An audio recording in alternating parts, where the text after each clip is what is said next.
Hi everyone, welcome back to my channel AKH creations. అందరూ ఎలా ఉన్నారండి? నేను బాగున్నానండి. మీరందరూ బాగుండాలని దేవుని కోరుకుంటూ ఈరోజు మరొక వీడియోతో మీ ముందుకు వచ్చేసానండి. ఈరోజు మనం వీడియోలో ఐస్ పుల్లలతో, ఐస్ స్టిక్స్తో చిన్న వాల్ హ్యాంగింగ్ ఎలా చేసుకోవాలో చూద్దామండి. ఈ ఐస్ స్టిక్స్తో వాల్ హ్యాంగింగ్ చేసుకోవాలి అంటే మనకు కావాల్సిన థింగ్స్ ఏంటో చూద్దామండి.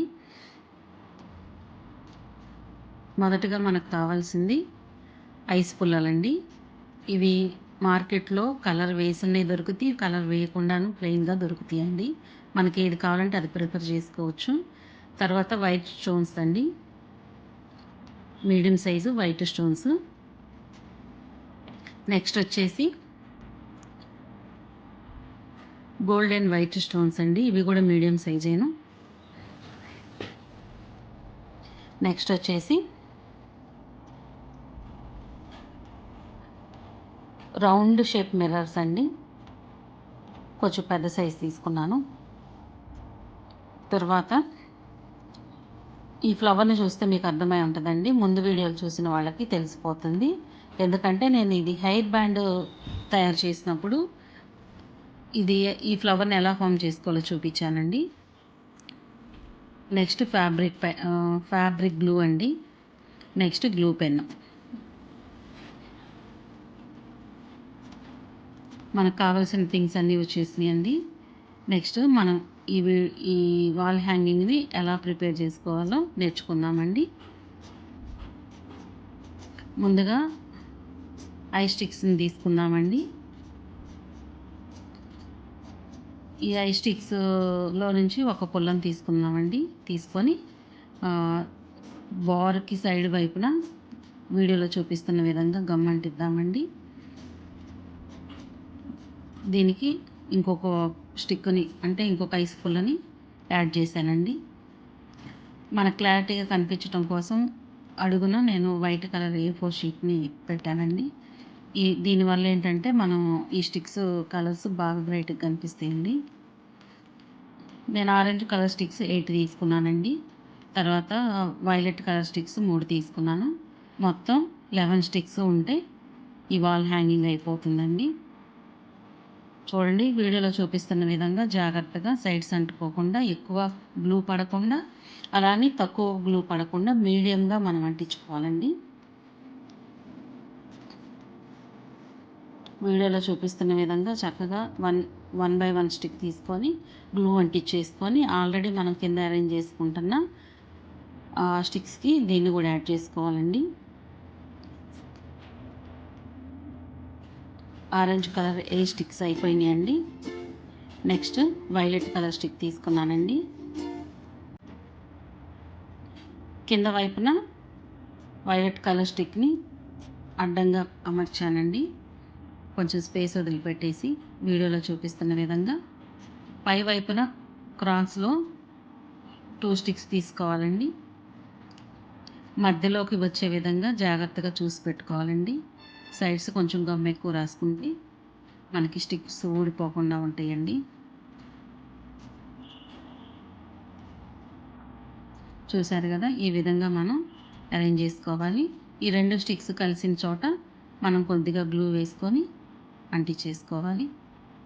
ఈ విధంగా మనం అంటించుకోవాలండి. చూసారు కదా, మనకు బేస్ రెడీ అయిపోయింది. ఆ 2 స్టిక్స్ కలిసిన దగ్గర కింద వైపున మనకి కొద్దిగా హోల్ ఉందండి. ఆ హోల్ని మనం వాల్కి హ్యాంగ్ చేసుకుంటానికి పనికి వస్తుంది. అది ఆరాలండి. ఆల్రెడీ చేసున్న బేస్ని నేను తీసుకున్నాను. దీనికి నేను red and sky blue colour స్టిక్స్ని యూజ్ చేశాను. చూడండి, పై వైపున వీడియోలో చూపిస్తున్నట్టు 2 స్టిక్స్ ఎక్కడైతే మనకు జాయింట్ వచ్చిందో అక్కడ మిర్రర్ని యాడ్ చేసుకున్నానండి. తర్వాత ఆ సైడ్ స్టిక్స్కి రెండింటికి నేను మధ్యలో బ్లూ లైన్స్ రాసేసి అక్కడ నేను ఈ వైట్ స్టోన్స్ని ఆ లైన్ మీద అంటించేస్తున్నానండి జాగ్రత్తగా. మనం ఇక్కడ మెయిన్ చూసుకోవాలి ఏంటంటేనండి, వంకర పోకుండా లైన్ స్ట్రైట్గా వచ్చేటట్లు స్టోన్స్ని అంటించుకోవాలండి.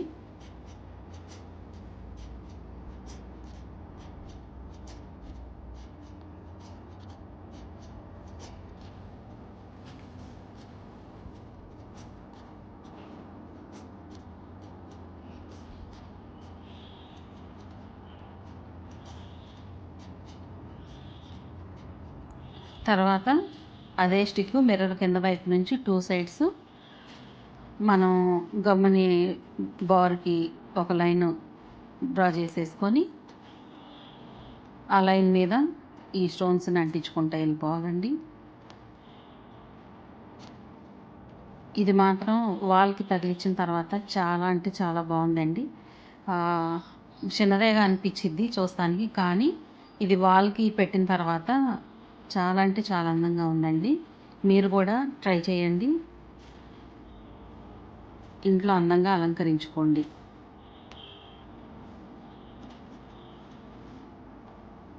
చూడండి, ఒకవైపు స్టిక్కి మనం స్టోన్స్ పెట్టడం అయిపోయిందండి. ఇప్పుడు రెండో వైపు కూడా అలానే మనం గ్లూ లైన్ డ్రా చేసేసుకొని గమ్ముని లైన్ డ్రా చేసుకొని అదే లైన్ మీద ఈ వైట్ స్టోన్స్ని అంటించేద్దామండి.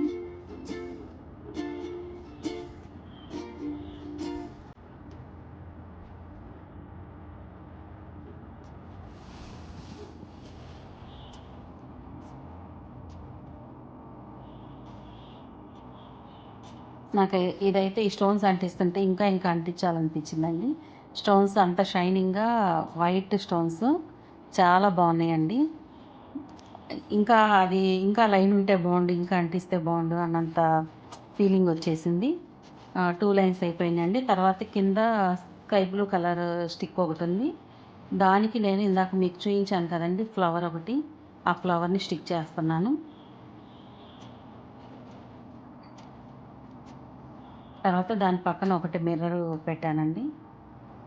మిగతా గ్యాప్, ఆ స్టిక్ ఉన్న గ్యాప్కి బ్లూ లైన్ని డ్రా చేసేసి దానిపైన ఇందాక చూపించాను కదండి గోల్డ్ అండ్ వైట్ స్టోన్స్ అని, వాటిని అమర్చుతున్నానండి. అక్కడ ఆ లైన్ మీద ఒక్కొక్క స్టోన్ని పెట్టుకుంటూ వచ్చేసామండి.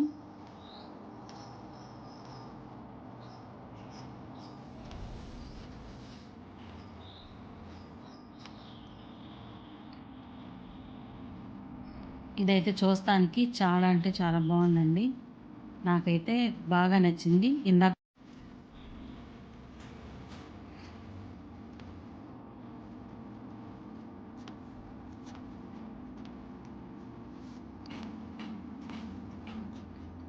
అయిపోయిందండి. నెక్స్ట్ మధ్యలో అంతా గ్యాప్ ఉందండి. ఈ గ్యాప్లో మనం గుడ్ మార్నింగ్ అని రాసుకోవచ్చు, లేదా మీ ఇష్టం వచ్చింది రాసుకోవచ్చు అండి. నేనైతే గుడ్ మార్నింగ్ అని రాస్తున్నాను. అది కూడా ఫ్యాబ్రిక్ గ్లూతో రాస్తున్నానండి. ప్రజెంట్ నా దగ్గర కలర్స్ లేవు. ప్లస్ దీన్ని రాసుకోవాలంటే మీకు గ్లిటర్ బాటిల్స్ అని దొరుకుతాయండి. గ్లిటర్ బాటిల్స్తో అయినా రాసుకోవచ్చు, లేదా ఫ్యాబ్రిక్ పెయింట్స్ అయినా రాసుకోవచ్చు, కలర్స్తో అయినా రాసుకోవచ్చు అండి. మీ ఇష్టం వచ్చిన కలర్స్ యూజ్ చేసి రాసుకోవచ్చు. అయిపోయిందండి. చూడండి ఎంత చక్కగా ఎంత బాగా వచ్చిందో. ఇది వాల్కి తగిలించిన చాలా అంటే చాలా గ్రాండ్ లుక్ ఉందండి. మీరందరూ చక్కగా దీన్ని తయారు చేసుకొని ఇంట్లో డెకరేషన్ చేసుకోండి. రేపు మరొక వీడియోతో మీ ముందుకు వచ్చేస్తానండి.